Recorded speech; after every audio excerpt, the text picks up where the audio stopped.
What's up, everybody? Vinny Bonsignore for Vegas Nation, along with Adam Hill, also from Vegas Nation. Before we get to all the gory details here in Denver, just want to remind everybody that all Vegas Nation podcasts, including this very one, First and 10, are brought to you by the Las Vegas Review-Journal and Station Casinos STN Sports. We thank them for all of their support. Adam Hill, an ugly, ugly day for the Raiders, the second in 3 weeks. They got blown out by the Denver Broncos as part of a 34-0 run by the Broncos. Kind of all culminated or started, basically. The catalyst was a terrible interception that Gardner Minshew threw. He had Brock Bowers wide open at the foot of the end zone. Raiders were looking to go up 17-3 in prime position to do so. Instead, Patrick Surtain, or Pat Surtain, as he is now known, raced it back 100 yards for a touchdown. It was all basically she wrote for the Raiders from that point on. 31 straight points from the Broncos as part of that interception, as part of a 34-0 run after the Raiders had taken a 10-0 lead. Just an ugly response, an ugly day. They can't do it. 11 penalties, 3 turnovers, including the pick 6. What do you make of it? Yeah, it was – I mean, obviously that play changed a lot. I mean, Gardner Minshew at the time was 9 for 9, 115 yards and a touchdown. Yep. Going in to try to, as you said, go up 17-3. Could have been a completely different game, but it wasn't. But I think what you look at is the response where, okay, this happens. Now move forward. Answer it. Do something different. And that's what Max Crosby said. We've got to respond to that, and we didn't. And I think that's where it comes in. I think we keep going back to this on this podcast. We're just going to keep using our analogy about the roller coaster because it's Antonio Pierce's favorite thing. Yep. But it's the – okay, you get up, you get emotional. Oh, you're winning. This is great. Oh, that was terrible. Now we're down all the way down here. Instead of finding a baseline of like, all right, here we are. Let's stabilize things and move forward. They're just kind of continue on that downslide, and there's never an up again. And that's just what happened. And we've kind of seen it to continue with this. It's lose week 1, go on the road, somehow win, and then you lose to the worst team in the league in Carolina, and then you win against Cleveland, and then you come back and you lose. That's just how it's been. And right. It doesn't seem to show any signs of stopping. No, not at all. But at least, the difference in this case was the Raiders did get off to a great start. It's 10-0. Brock Bowers, I think it was a 57-yard touchdown reception. Great play where he goes up for the ball. And then just, takes it probably about another, 25 yards or so for the touchdown. A little more. And I'll also point out on that play, the block. So, I kind of talked to Brock after the game, and I said, what is it like to make that play? And we kind of, it was a wink, like shove the guy off and make the catch. Push off. And but that's using your strength. That's using your strength. Right. And, downfield. And if they don't call it, it's not a flag. But you make that play, you go up, you make the catch, you knock this guy down. And then you turn around and there's nothing but green grass in front of you. You have your first NFL touchdown. And he said, well, it's not that simple because the reason that grass was green in front of me is because Trey Tucker made a great block. And I went back and watched the film after he told me that, and I was like, yeah, that's actually true. Right. I mean, you don't think of Trey Tucker as a great downfield blocker necessarily, but there was, making the block, sealing the edge, letting Brock Bowers run free down the sideline. And I guess a special assist also to DJ Turner because Brock Bowers got mobbed. He just threw the ball into the corner and didn't think about it. And I guess DJ Turner went over and picked it up so we could have the keepsake. So good start for the Raiders and a good teamwork there all around, saving the ball, getting the block, scoring for Brock Bowers. And that's about it for the highlights for the Raiders. Yep. Actually, and to be fair, like you said, they were up. Like that was, I think that was a continuation of last week. Yeah, like you're still up. You're still going up. It's good. Oh yeah. So and honestly, even the drive that got them in position before Gardner Minshew's bad throw that he made. They were driving. They were doing well. So they were building off of that momentum. They were continuing. Oddly enough, like that drive was good, but also the field goal drive was really good. Yeah. I mean, it was. We talk They about started this team, after 10. We talk about a team not being able to really sustain drives. That was a 12-play, 8-minute drive to get a field goal. Obviously, you want that to end in the end zone. You want a touchdown. But that was a really good drive. It was, and it was 2 drives to start the game, 2 scores, a 10-0 lead against a team that was giving up 13 points coming into the game. So the Raiders were feeling pretty good about themselves. Then they give up a field goal. Okay, it's 10-3, and then marched down the field. They began again. In fact, it was a pass to Brock Bowers that put them. What was that? The 4-yard line where he kind of steamrolled somebody, and it looked good. He was on his way to a big game. Was on his way to another touchdown to make it 17-3, but here comes the interception by Minshew. Just kind of a lazily thrown pass that goes over Brock Bowers' outstretched arms right into the hands of Pat Surtain, who was defending Jacoby Myers at the time. Yeah. Just broke off coverage, caught it, boom, he's down the field. A little bit of a holding call maybe that didn't get called on Gardner Minshew, whatever. Either way. Well, I would love to get into that play, actually, because not enough credit was given to Gardner Minshew there. That he should have been able to save that 7 points, and I asked him about it afterwards. He didn't really want to get into the details of it, but he was being blocked. Wisely, he knew he couldn't make a play. He pulled down the guy that was blocking him onto the ground, trying to get, and drew the holding call. Now the flag comes out. They're going to call the hold. It would have been a brilliant play by Gardner Minshew, but then another ref saw the same thing that I did and came over and said, no. He pulled him down on top of him. Yes. So they didn't give him the call, but he wasn't going to make the play. No. So, look, as much as there's critiques, and you might be sitting there saying, wow, you are really trying to find a silver lining. Like, yeah, kind of you have to in this game. Of, like, what went right? Good job, good awareness by Gardner Minshew that he's not going to be able to make a play. Tries to pull the guy down on top of him, make it look like he's being held. That was solid, just didn't quite get the call. But after that, the game was pretty much done. Yeah, kind of a heads-up play on a bonehead play right before. Yeah. And here's Gardner Minshew. I give him a lot of credit. He owned up the mistake. He took it right on his shoulders. Here's Gardner Minshew talking about the big turnaround in this game. No, man, I thought we got off to a good start. And then I killed our momentum with a pick six, And at the end of the day, I didn't even do a good enough job giving us a shot to be competitive in the game. So at the end of the day, that's on me. We'll show back up tomorrow, get back to work like we always do, and keep rolling. Well, that was Gardner Minshew owning the mistake. But, I'll say this, and to your point, you got to respond. And I don't think the Raiders, outside of maybe Max Crosby, who played a fabulous game, playing on a badly sprained ankle, 2 sacks again for Max Crosby today. But other than that, between the turnovers, one more interception by Gardner Minshew, then Aiden O'Connell comes in, and we'll talk about that in just 1 second, throws an interception himself.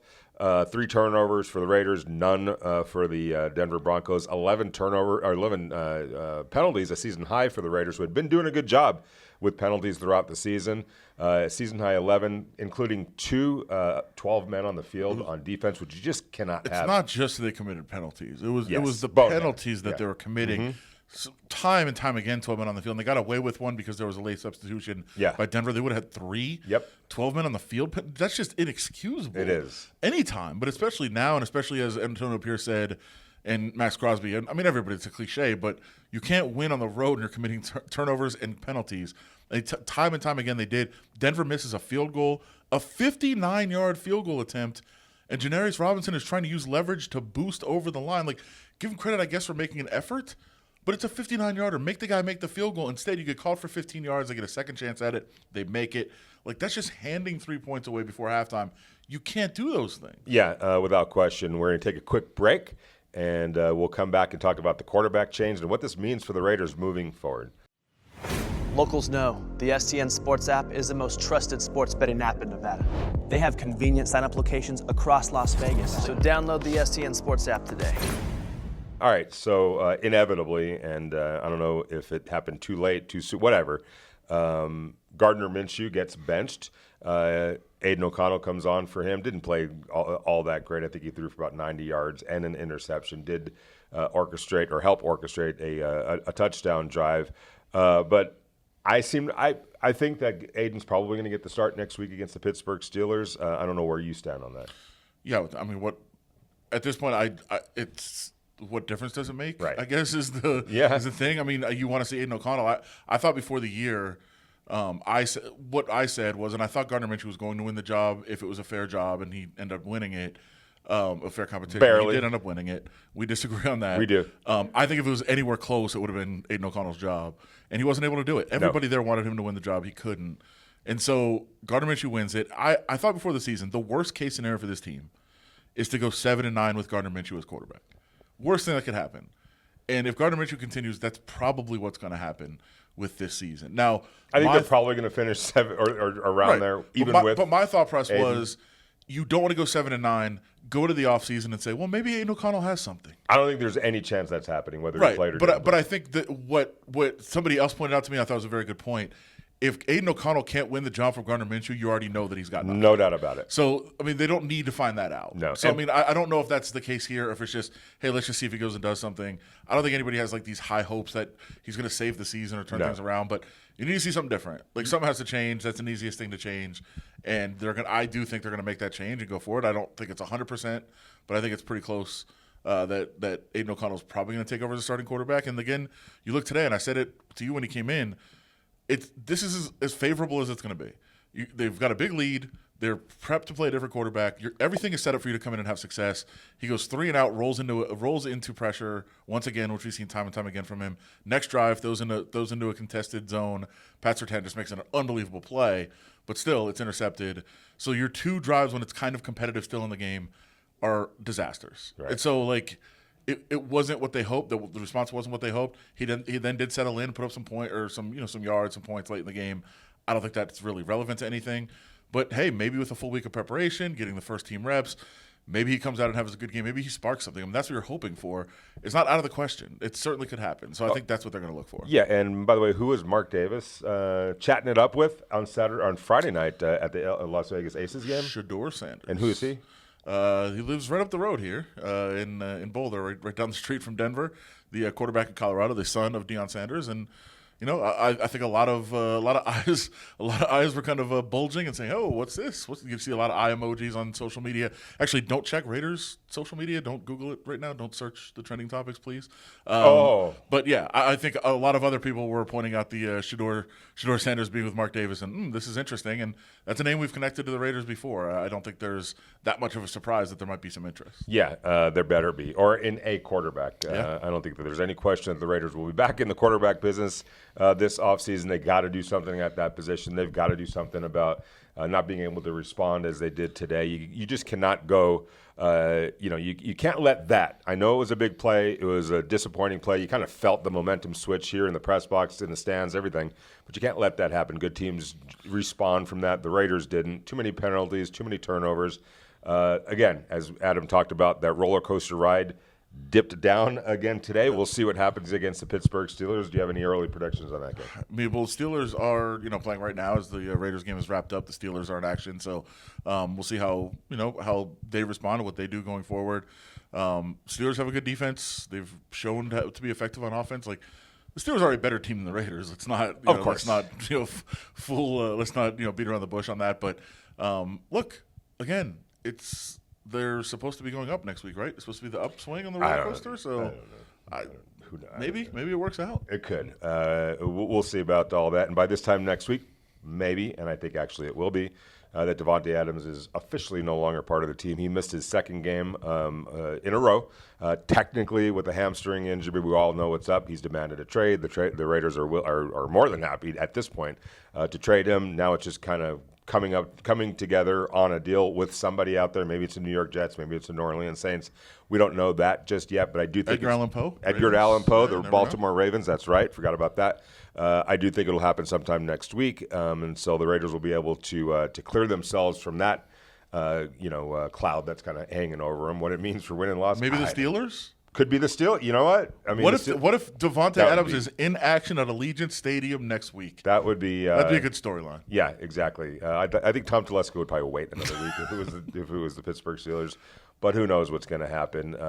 All we do know is that the Raiders are 2-3. They had a chance to get their heads above water at 3-2. That didn't happen. They're 2-3. They're in last place in the AFC West. Broncos are somehow 3-2. Broncos have won 3 straight games, by the way. So it is what it is, as Max Crosby is so prone to say. At the end of the day, at the end of the day, they're 2-3, and it's just been that kind of a season, and I have a feeling it's going to continue to be that kind of a year. For the Las Vegas Raiders. That's it from Empower Field at Mile High Stadium, or whatever they call it. Empower Field at Mile High. You don't say field and stadium in the – you can have field and stadium in the title. I don't know. You know what? Everyone does what the heck they want to do nowadays. So. You know what I'm saying? So who knows? I was at an arena where they switched it literally the day of an assignment. And so we've seen all of that. But Empower Field. Power Field at Mile High. At Mile High. Sure. At Mile High. Whatever you want to call We're it. more than We're in Mile High Denver. because we're up above the field right We are. That'll do it for Adam Hill, myself, Vinny Bonsignore, live for Vegas Nation First and 10. Shout out to Heidi Fang, our great producer. We will see you guys midweek next week to set up the Pittsburgh Steelers game.